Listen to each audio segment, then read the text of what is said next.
Hello बच्चों, let's read this question. So this question says a block rest, एक block क्या कर रहा है, रेस्ट कर रहा है on a rough inclined plane making an angle of theta degree with the horizontal.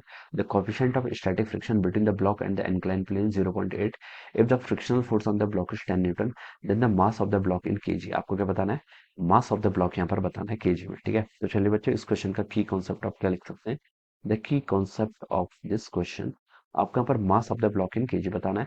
और आपको यहाँ पर क्या कर रहा है, फ्रिक्शन फोर्स एक्ट कर रहा है. तो आप देखिए बच्चों, सर फ्रिक्शन फोर्स का लिख लीजिए इस क्वेश्चन का की कॉन्सेप्ट. ठीक है, फ्रिक्शन फोर्स देखिए क्या होता है. Friction force is a force जो क्या करता है, आपका रिलेटिव मोशन को क्या करता है, अपोज करता है. रिलेटिव मोशन को अपोज करता है या फिर रिलेटिव मोशन की टेंडेंसी को अपोज करता है. ठीक है, एक आपके पास देखिए ऐसे वेज है, मान लीजिए कोई, दिस इज अ वेज. ठीक है, ये आपका एक वेज है. ठीक है, ये आपका इंक्लाइन एंगल कितना आपका थीटा डिग्री के इक्वल है. ठीक है, 30 डिग्री बोल रखा है, चलो हमने थीटा बोल दिया. थीटा की वैल्यू कितनी है यहाँ से आपकी 30 डिग्री के इक्वल है. ठीक है, इतना बता सकते हैं. A block rest on a rough inclined plane making an angle of theta with 30 with the horizontal. ये आपका कोई ब्लॉक है. ठीक है, this is the block. Alright, ये आपका क्या है, ब्लॉक है. ऑलराइट, अब देखिए बच्चों, क्या लिख सकते हैं? इसका मास मान लीजिए एम है, तो हम बता सकते हैं इस पर कौन कौन से फोर्स एक्ट करेंगे. एक आपका एम जी ऐसे डाउनवर्ड डायरेक्शन में करेगा, एक आपका नॉर्मल. ठीक है, ये वेज क्या करेगा, इस ब्लॉक के मोशन को कंस्ट्रेंट करेगा, तो एक नॉर्मल फोर्स आपका ऐसा लग जाएगा. ये एंगल 30, तो बच्चों उस बाइस ज्योमेट्री बता सकता हूँ, this angle is also equal to 30. ठीक है, अब एम जी के बच्चों देखिए यहाँ पर कंपोनेंट फाइंड आउट कर लीजिए. ठीक है, एक एम जी का कंपोनेंट ऐसा आ जाएगा, ये कितना होगा आपका एम जी का कॉस 30. ठीक है, एम जी का कॉस 30. एक कंपोनेंट एम जी का ऐसा आ जाएगा. ठीक है, जो आपका इसके डाउन द इंक्लाइन मोशन कराने के लिए भी रिस्पॉन्सिबल होगा एम जी साइन 30. ठीक है, ये आपके एम जी के दो कंपोनेंट आ गए. Alright, the coefficient of static friction between the block and the incline is 0.8. ठीक है, न्यू एस की वैल्यू आपको गिवन कर रखी है, स्टैटिक फ्रिक्शन की वैल्यू कितनी गिवन कर रखी है, 0.8. ठीक है, अब बोल रखा है if the frictional force on the block is 10 Newton.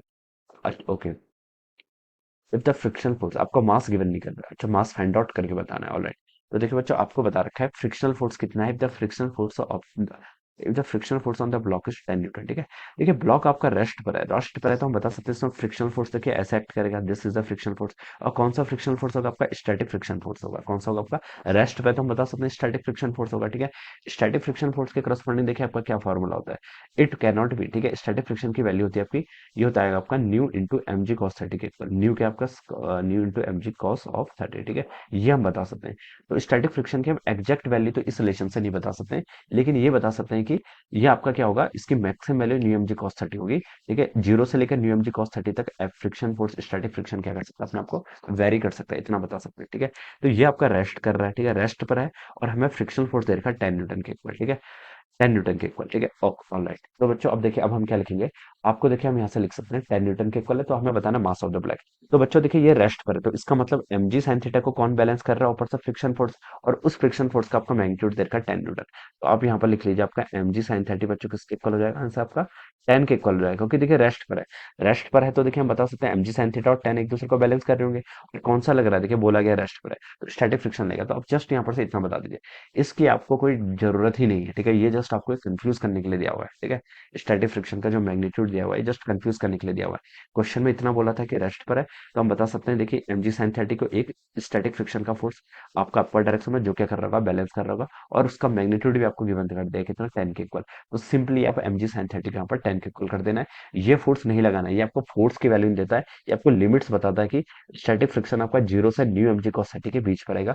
Exact formula ये नहीं देता, यहाँ पर इनइक्वलिटी होल्ड कर रही है. ठीक है, तो इस चीज का ध्यान रखना है इस क्वेश्चन करते टाइम. तो एम हो जाएगा, जी की वैल्यू बच्चों क्वेश्चन में बोल रखा है 10 लेने के लिए, साइन 30 आपका 1/2, यहाँ से आपका 10, ये 10 से आपका 10 कैंसिल. तो एम की वैल्यू बच्चों कितनी हो जाएगी, यहाँ से 2 kg के इक्वल आ जानी चाहिए. ठीक है, कितना हो जाएगा, 2 kg. So 2 kg will be the answer.